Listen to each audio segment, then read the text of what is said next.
Good morning all. Learn with MS-ൻ്റെ പുതിയൊരു വീഡിയോയിലേക്ക് സ്വാഗതം. ഇന്ന് നമുക്ക് വിറ്റാമിനെ കുറിച്ച് പഠിച്ചാലോ, അതായത് ജീവകങ്ങൾ. ഇന്നത്തെ നമ്മുടെ പുതിയ ടോപ്പിക്ക് വൈറ്റമിൻസ് ആണ്, അതായത് ജീവകങ്ങൾ. അതിനെക്കുറിച്ച് നമുക്ക് പഠിച്ചാലോ. നമുക്കറിയാം അല്ലേ വൈറ്റമിൻസിൻ്റെ ഇമ്പോർട്ടൻസ്. എന്നാൽ നമുക്ക് അതിനെക്കുറിച്ച് തന്നെ പഠിക്കാം. ഓക്കെ, നമുക്ക് എന്തായാലും സ്റ്റാർട്ട് ചെയ്യാം. വൈറ്റമിൻസ് എന്നുള്ള വേർഡ് എങ്ങനെയാണ് ഉണ്ടായതെന്ന് അറിയോ? എന്തായാലും നമുക്കത് നോക്കാം. ലാറ്റിൻ വേർഡായ വൈറ്റ പ്ലസ് അമൈൻ, ഇത് രണ്ടും കൂടെ ചേർന്നിട്ടാണ് വൈറ്റമിൻ എന്ന വാക്ക് ഉണ്ടായിട്ടുള്ളത്. വൈറ്റ എന്ന് വെച്ചാൽ ലൈഫ്, അതുപോലെ തന്നെ അമൈൻ എന്ന് വെച്ചാൽ നൈട്രജൻ കണ്ടൻ്റുള്ള വസ്തുക്കൾ. ഈ രണ്ട് വാക്കും കൂടെ സംയോജിച്ചിട്ടാണ് വൈറ്റമിൻ എന്നുള്ള വാക്ക് ആവിർഭവിച്ചത്. ഒരു മനുഷ്യൻ്റെ ശരിയായ ആരോഗ്യത്തിനും സുഗമമായ ശാരീരിക പ്രവർത്തനങ്ങൾക്കും ഒഴിച്ചുകൂടാനാകാത്ത ആഹാര ഘടകങ്ങളാണ് വിറ്റാമിനുകളും അതുപോലെ തന്നെ ധാതുക്കളും. ഇവ നമുക്ക് വളരെ കുറഞ്ഞ അളവിലെ ശരീരത്തിന് ആവശ്യമുള്ളൂ. അതുകൊണ്ട് തന്നെ നമ്മൾ കഴിക്കുന്ന ഭക്ഷണത്തിലൂടെ തന്നെ നമുക്ക് ഈ വൈറ്റമിൻസും മിനറൽസും നമുക്ക് ലഭിക്കും. ആകെ 13 വിറ്റാമിൻസ് ആണ് ഉള്ളത്. അതിൽ ഓരോന്നിനെക്കുറിച്ചും നമുക്ക് ഇൻഡിവിജ്വലായിട്ട് ഡിസ്കസ് ചെയ്യാം. വൈറ്റമിൻ എന്ന വാക്ക് ആദ്യമായിട്ട് ഉപയോഗിച്ചത് കാസിമർ ഫങ്കാണ്. പലതവണ റിപ്പീറ്റ് ചെയ്തൊരു ക്വസ്റ്റ്യൻ കൂടെയാണ്.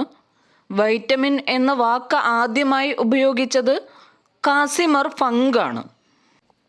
ഇനി നമുക്ക് വൈറ്റമിനുകളെ 2 കാറ്റഗറി ആയിട്ട് തരംതിരിക്കാം. ഒന്ന് കൊഴുപ്പിൽ ലയിക്കുന്ന വിറ്റാമിനുകൾ, മറ്റൊന്ന് ജലത്തിൽ ലയിക്കുന്ന വിറ്റാമിനുകൾ. കൊഴുപ്പിൽ ലയിക്കുന്ന വിറ്റാമിനുകളാണ് vitamin A, vitamin D, vitamin E, vitamin K. അതുപോലെ തന്നെ ജലത്തിൽ ലയിക്കുന്ന വിറ്റാമിനുകളാണ് വൈറ്റമിൻ ബിയും വൈറ്റമിൻ സിയും. ഇനി നമുക്ക് ഓരോ വിറ്റാമിനുകളെ കുറിച്ചും ഡീറ്റെയിൽഡ് ആയിട്ട് പഠിക്കാം. ആദ്യത്തെ വിറ്റാമിൻ എ. വിറ്റാമിൻ എയുടെ രാസനാമം റെറ്റിനോൾ എന്നാണ്. അതായത് കാഴ്ചശക്തിയുമായി ബന്ധപ്പെട്ട് കാഴ്ചശക്തിയുടെ കാര്യത്തിൽ നല്ലൊരു പങ്ക് വഹിക്കുന്ന വിറ്റാമിനാണ് വിറ്റാമിൻ എ.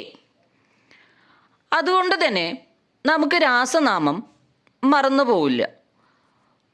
വൈറ്റമിൻ എയുടെ രാസനാമം റെറ്റിനോൾ എന്നാണ്. കണ്ണിൻ്റെ ആരോഗ്യത്തിന് വേണ്ട ഏറ്റവും പ്രധാന ജീവകമാണ് ജീവകം എ. ജീവകം എയുടെ പ്രധാന സ്രോതസ് എന്ന് പറയുന്നത് പാല്, ക്യാബേജ്, ക്യാരറ്റ്, വെണ്ണ, മീനെണ്ണ, പയറില, ചേമ്പില, മുരിങ്ങയില തുടങ്ങിയവയാണ്.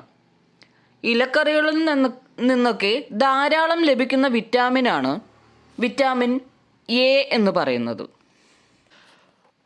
വൈറ്റമിൻ എ എന്നറിയപ്പെടുന്ന വർണ്ണവസ്തുവാണ് ബീറ്റ കരോട്ടിൻ. അതുപോലെ തന്നെ കരളിൽ സംഭരിക്കപ്പെടുന്ന വൈറ്റമിനാണ് വൈറ്റമിൻ എ. റോഡോപ്സിൻ്റെ നിർമ്മാണത്തിന് വൈറ്റമിൻ എ ആവശ്യമാണ്. നമുക്കറിയാം 2 വർണ്ണവസ്തുക്കളെ കുറിച്ചല്ലേ. കണ്ണിലെ 2 വർണ്ണവസ്തുക്കളുണ്ട്. ഒന്ന് റോഡോപ്സിനും ഒന്ന് അയഡോപ്സിനും. റോഡോപ്സിൻ നമുക്ക് മങ്ങിയ വെളിച്ചത്തിൽ കാണാൻ സഹായിക്കുന്നു. അതായത് മങ്ങിയ വെളിച്ചത്തിൽ നമുക്ക് റോഡ് കാണാൻ സഹായിക്കുന്നു എന്നോർത്താൽ മതി. അയഡോപ്സിൻ എന്ന് വെച്ചാൽ തീവ്ര പ്രകാശത്തിൽ നമുക്ക് കാഴ്ചശക്തി നൽകാൻ സഹായിക്കുന്നു. അപ്പോൾ വൈറ്റമിൻ എ റോഡോപ്സിൻ്റെ നിർമ്മാണത്തിന് ആവശ്യമുള്ളൊരു വൈറ്റമിനാണ്. വൈറ്റമിൻ എയുടെ അഭാവം മൂലം ഉണ്ടാവുന്ന രോഗങ്ങളാണ് നിശാന്തതയും സിറോഫ്താൽമിയും. നിശാന്തത എന്ന് വെച്ചാൽ മാലക്കണ്ണ്, അതായത് രാത്രി സമയങ്ങളിലൊന്നും കാഴ്ചശക്തി ലഭിക്കില്ല. സിറോഫ്താൽമിയ എന്ന് വെച്ചാൽ കണ്ണിനുണ്ടാകുന്ന ഒരു തരം ഡ്രൈനെസ്സാണ്. കണ്ണിലെ വെള്ളമൊക്കെ വറ്റിപ്പോകുന്നൊരവസ്ഥയാണ് സിറോഫ്താൽമിയ. ഈ 2 രോഗങ്ങളും വൈറ്റമിൻ എയുടെ അഭാവം മൂലമാണ് ഉണ്ടാവുന്നത്. അപ്പോൾ വൈറ്റമിൻ എ പഠിക്കുമ്പോൾ ഒരു ടിപ്സ് പറയാം. കണ്ണേ കരളെ തേനെ. കണ്ണിനാവശ്യമായ വിറ്റാമിൻ, കരളിൽ സംഭരിക്കപ്പെടുന്ന വിറ്റാമിൻ, തേനിൽ നിന്നും ധാരാളം ലഭിക്കുന്ന വിറ്റാമിനും വിറ്റാമിൻ എ ആണ്. ഇനി നമുക്ക് അടുത്ത വിറ്റാമിനെ കുറിച്ച് നോക്കാം. വിറ്റാമിൻ ബി കുറച്ച് ലെങ്തിയാണ്, അതുകൊണ്ട് നമുക്ക് ലാസ്റ്റ് ഡിസ്കസ് ചെയ്യാം. ഇനി നമുക്ക് വിറ്റാമിൻ സിയെ കുറിച്ച് പഠിക്കാം. വിറ്റാമിൻ സിയുടെ രാസനാമം അസ്കോർബിക് ആസിഡാണ്. കൃത്രിമമായി നിർമ്മിച്ച ആദ്യത്തെ ജീവകം ഓർ വിറ്റാമിൻ സി ആണ്. ആഹാരപദാർത്ഥങ്ങൾ ചൂടാക്കുന്നതിലൂടെ നഷ്ടപ്പെട്ടു പോകുന്ന വിറ്റാമിനും വിറ്റാമിൻ സി ആണ്. മുറിവുണങ്ങാൻ കാലതാമസം എടുക്കുന്നത് ജീവകം സിയുടെ അഭാവത്തിലാണ്. രാസനാമം അസ്കോർബിക് ആസിഡ്. കൃത്രിമമായിട്ട് ആദ്യമായി നിർമ്മിച്ച വിറ്റാമിനും വിറ്റാമിൻ സി ആണ്.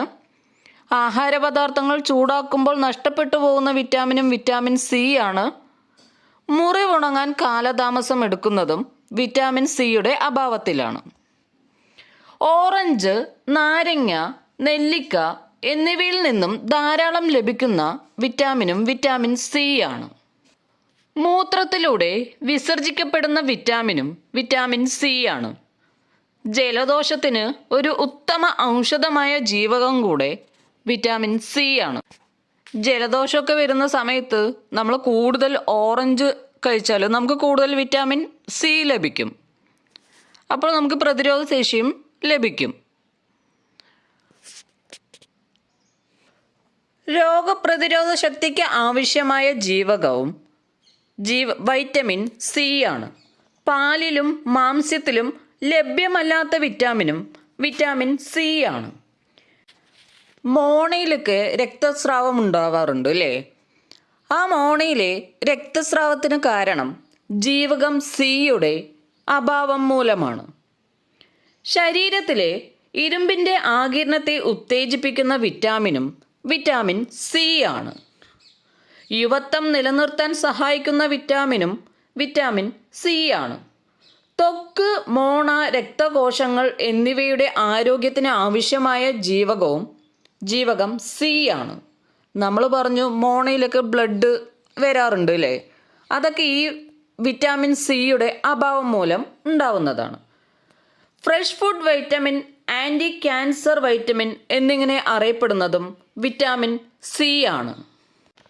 ജീവകം സിയുടെ അഭാവത്തിൽ നാവികരിൽ കാണുന്നൊരു രോഗമാണ് സ്കർവി.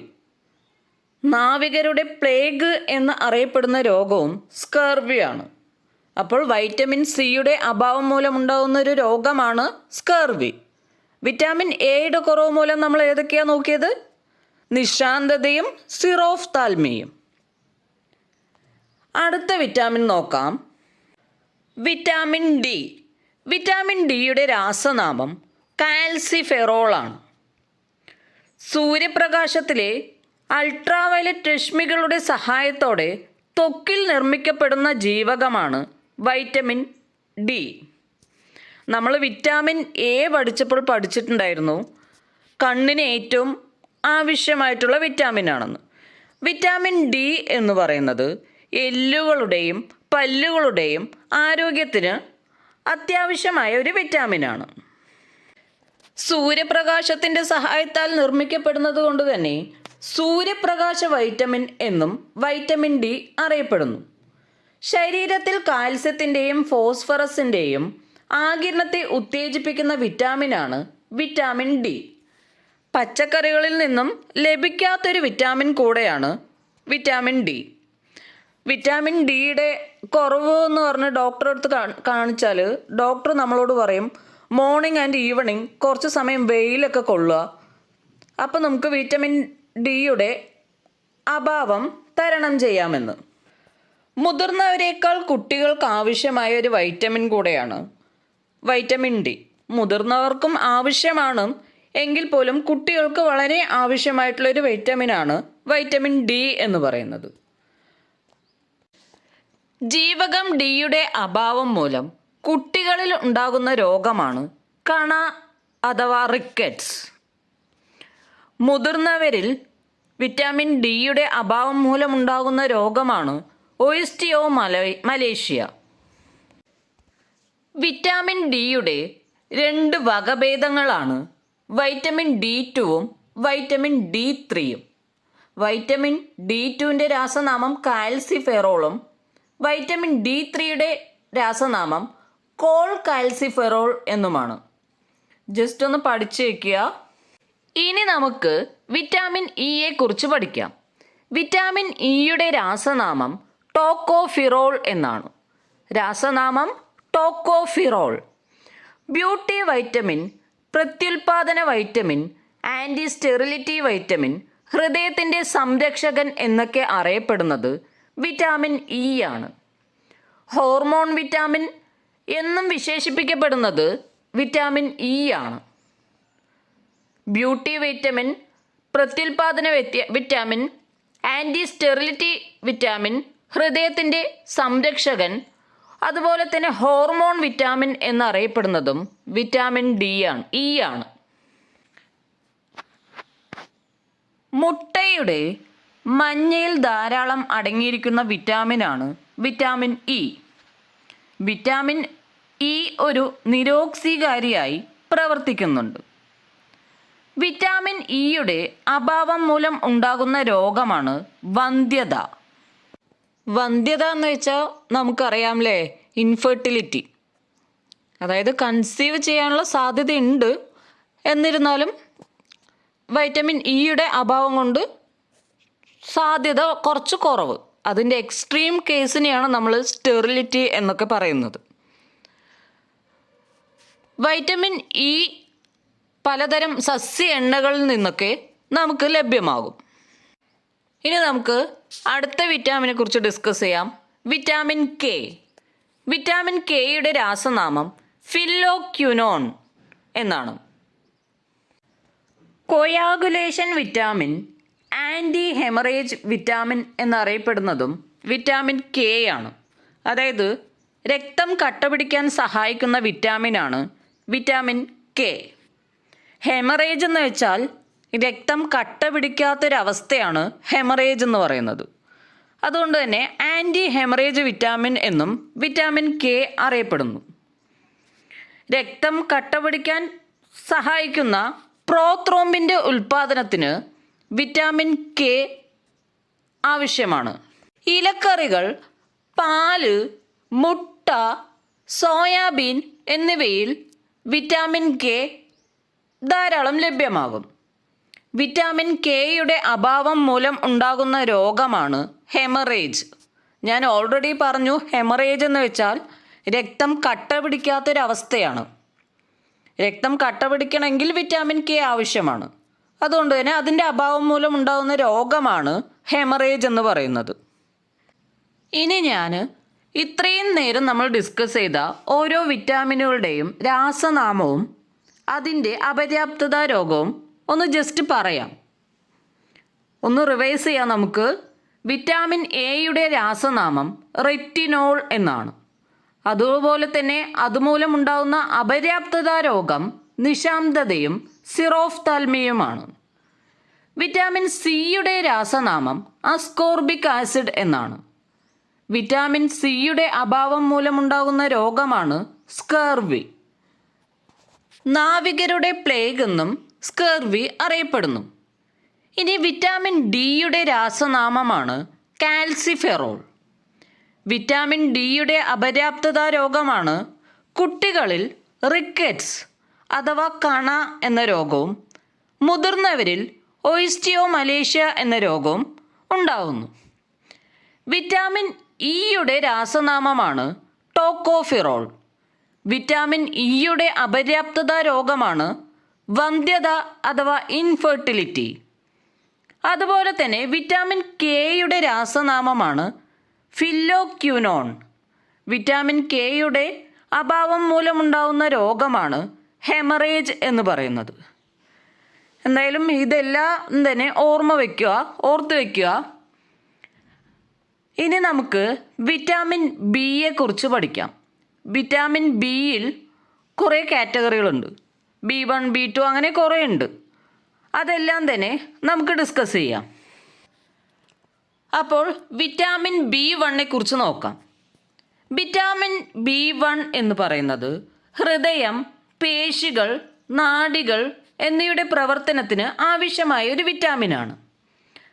മദ്യപിക്കുന്നവരിൽ വളരെ കുറഞ്ഞ അളവിലേ വിറ്റാമിൻ B1 കാണപ്പെടുള്ളൂ. അരിയുടെ തവിടിൽ നിന്നും ധാരാളമായി ലഭിക്കുന്ന ഒരു വിറ്റാമിനാണ് വിറ്റാമിൻ B1. കാർബോഹൈഡ്രേറ്റുകളെ ഊർജമാക്കി മാറ്റാൻ ശരീരത്തെ സഹായിക്കുന്ന ഒരു വിറ്റാമിനാണ് വിറ്റാമിൻ B1.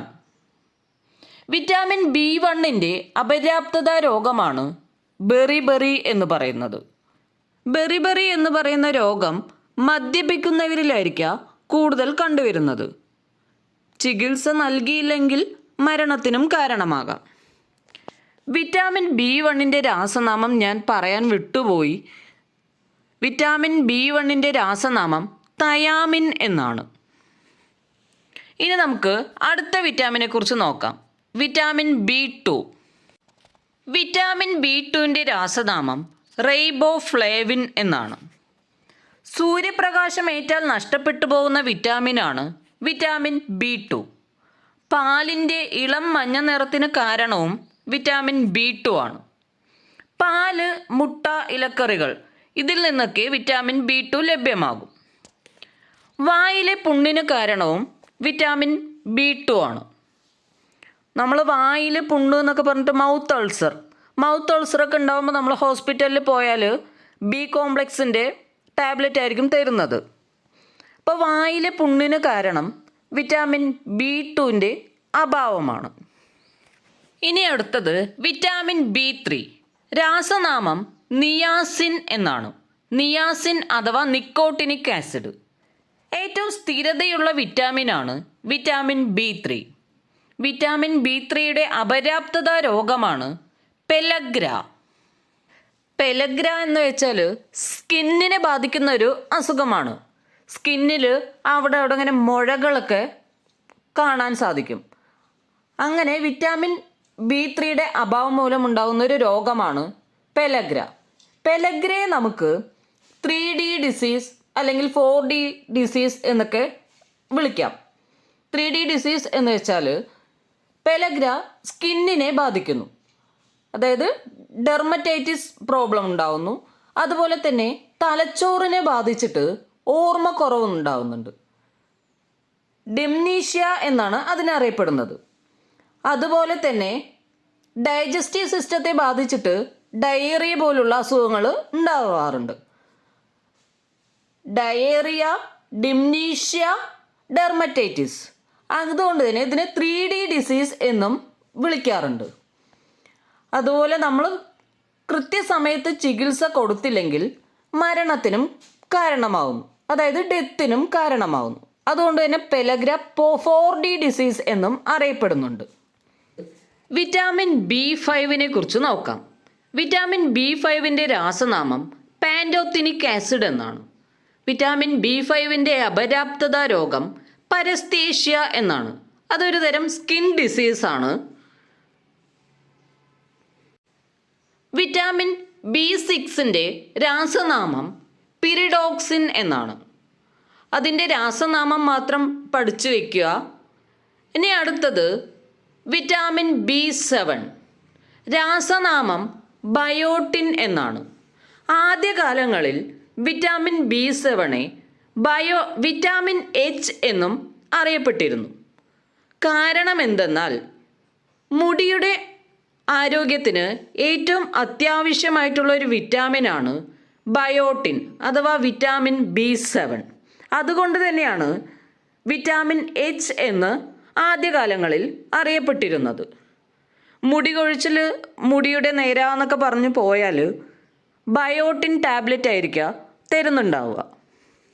വിറ്റാമിൻ ബിയുടെ ഏറ്റവും ഇമ്പോർട്ടൻ്റ് ആയിട്ടുള്ളൊരു വിറ്റാമിനാണ് വിറ്റാമിൻ B9. രാസനാമം ഫോളിക് ആസിഡ് എന്നാണ്. RBCയുടെ നിർമ്മാണത്തിന് ഏറ്റവും ആവശ്യമായിട്ടുള്ളൊരു വിറ്റാമിനാണ് വിറ്റാമിൻ B9. ഗർഭിണികൾക്ക് വളരെ ആവശ്യമായിട്ടുള്ളൊരു വിറ്റാമിനാണ് വിറ്റാമിൻ B9. പ്രഗ്നൻസി ടൈമിൽ നമുക്ക് IFA ടാബ്ലറ്റ് എന്ന് പറഞ്ഞിട്ടൊരു ടാബ്ലറ്റ് തരാറുണ്ട്. കുറേ ദിവസങ്ങൾ, മാസങ്ങളോളം, അതായത് ഡെലിവറിയുടെ ആ ഒരു അടുത്തെത്തുന്നത് വരെ നമ്മളോട് കഴിക്കാൻ പറയും. ഫോളിക് ആസിഡാണത്, വിറ്റാമിൻ B9. ഇലക്കറികൾ, സിട്രസ് ഫ്രൂട്ടിൽ നിന്നൊക്കെ നമുക്ക് ധാരാളമായി ലഭിക്കുന്ന ഒരു വിറ്റാമിനാണ് വിറ്റാമിൻ B9. വിറ്റാമിൻ B9ൻ്റെ അപര്യാപ്തത രോഗമാണ് അനീമിയ. അതായത് ബ്ലഡിൻ്റെ അളവ് കുറഞ്ഞിട്ട് ഒരു വിളർത്തിട്ടുള്ളൊരു പ്രകൃതമായിരിക്കാം കാണപ്പെടുന്നത്. ഇനി അടുത്ത വിറ്റാമിനാണ് വിറ്റാമിൻ B12. വിറ്റാമിൻ B12ൻ്റെ രാസനാമം സയനോകൊബാലാമിൻ എന്നാണ്. വിറ്റാമിൻ B12 അടങ്ങിയ ലോഹം കൊബാൾട്ടാണ്. മാംസ്യഭക്ഷണത്തിൽ മാത്രം അടങ്ങിയിരിക്കുന്ന ഒരു വിറ്റാമിനാണ് വിറ്റാമിൻ B12. വിറ്റാമിൻ B12ൻ്റെ അപര്യാപ്തത രോഗമാണ് പെർനീഷ്യസ് അനീമിയ. വിറ്റാമിൻ B9ൻ്റെ അപര്യാപ്തത രോഗമായിരുന്നു അനീമിയ, അതായത് മെഗലോബ്ലാസ്റ്റിക് അനീമിയ എന്നതറിയപ്പെടുന്നു. B12ൻ്റെ അഭാവം മൂലമുണ്ടാകുന്ന രോഗമാണ് പെർനീഷ്യസ് അനീമിയ. ഇനി ഞാൻ വിറ്റാമിൻ ബിയുടെ ഓരോന്നിൻ്റെയും രാസനാമവും അതുമൂലമുണ്ടാകുന്ന അപര്യാപ്തത രോഗവും ഒന്ന് റിവൈസ് ചെയ്യാം. Vitamin B1 രാസനാമം തയാമിനും. അതുപോലെ തന്നെ വിറ്റാമിൻ B1ൻ്റെ അഭാവം മൂലമുണ്ടാകുന്ന രോഗമാണ് ബെറിബറി. വിറ്റാമിൻ B2ൻ്റെ രാസനാമം റൈബോഫ്ലേവിൻ എന്നായിരുന്നു. അതിൻ്റെ അപര്യാപ്തത രോഗം വായിലെ പുണ്ണായിരുന്നു. വിറ്റാമിൻ B3യുടെ രാസനാമം നിയാസിൻ അഥവാ നിക്കോട്ടിനിക് ആസിഡ്. അതിൻ്റെ അഭാവം മൂലമുണ്ടാകുന്ന രോഗമായിരുന്നു പെലഗ്ര. വിറ്റാമിൻ B5 പാൻറ്റോത്തിനിക് ആസിഡ് എന്നായിരുന്നു. അതിൻ്റെ അഭാവം മൂലമുണ്ടാകുന്ന രോഗമായിരുന്നു എസ്തീഷ്യ എന്നറിയപ്പെടുന്നത്. വിറ്റാമിൻ B6 പിരിഡോക്സിൻ എന്നായിരുന്നു രാസനാമം. വിറ്റാമിൻ B7ൻ്റെ രാസനാമം ബയോട്ടിൻ എന്നായിരുന്നു. അതിൻ്റെ അഭാവം മൂലമാണ് മുടി കൊഴിച്ചിൽ, മുടിയുടെ നേര, അങ്ങനെയുള്ള ബുദ്ധിമുട്ടുകളായിരുന്നു. വിറ്റാമിൻ B9 അതിൻ്റെ രാസനാമം ഫോളിക് ആസിഡ് എന്നായിരുന്നു. ഫോളിക് ആസിഡിൻ്റെ അഭാവം മൂലമുണ്ടാകുന്ന രോഗമായിരുന്നു അനീമിയ, അതായത് മെഗലോബ്ലാസ്റ്റിക് അനീമിയ ആയിരുന്നു. അടുത്ത ലാസ്റ്റത്തെ വിറ്റാമിൻ B12 സൈനോകൊബാലാമിൻ എന്നായിരുന്നു രാസനാമം. B12ൻ്റെ അഭാവം മൂലം പെർനീഷ്യസ് അനീമിയ ആയിരുന്നു. നമ്മൾ ഇത്ര നേരം വിറ്റാമിനുകളെക്കുറിച്ചും അതിൻ്റെ രാസനാമം, അപര്യാപ്തത രോഗം, വിറ്റാമിനുകൾ എവിടെ നിന്നൊക്കെ ലഭിക്കുന്നു, അതിനെക്കുറിച്ചൊക്കെ നമ്മൾ ഡിസ്കസ് ചെയ്തു. വിറ്റാമിനുകളെക്കുറിച്ച് അത്യാവശ്യം എല്ലാ പോയിന്റും ഞാൻ എൻ്റെ ഈ വീഡിയോയിൽ ഉൾപ്പെടുത്തിയിട്ടുണ്ട്. എൻ്റെ ഈ വീഡിയോ നിങ്ങൾ ഫുള്ള് കാണുക. എൻ്റെ ഈ വീഡിയോ നിങ്ങൾക്ക് ഇഷ്ടമായാൽ എൻ്റെ വീഡിയോ ഒന്ന് ലൈക്ക് ചെയ്യുക, എൻ്റെ ചാനൽ ഒന്ന് സബ്സ്ക്രൈബ് ചെയ്യുക, ഈ വീഡിയോ മറ്റുള്ളവരിലേക്ക് ഷെയർ ചെയ്ത് എത്തിക്കുക. എന്തായാലും വീണ്ടും ഒരു ക്ലാസ്സുമായിട്ട് കാണാം. Thank you for watching.